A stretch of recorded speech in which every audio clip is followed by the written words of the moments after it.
Добро пожаловать на наш YouTube канал Hardtrace Info. В данном видео я вам расскажу, как сделать сброс до заводских настроек на устройстве Realme Narza 70.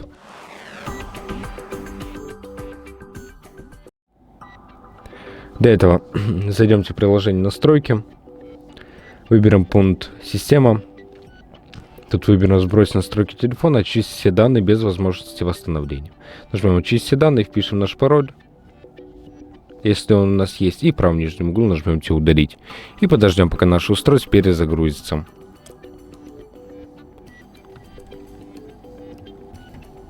И как можете заметить, данное устройство у нас было сброшено до заводских настроек. Если вы хотите пройти первую настройку данного устройства, то смотрите первую настройку на нашем YouTube канале. И на этом все. Большое спасибо за просмотр этого видео. Ставьте лайки, подписывайтесь на наш YouTube канал.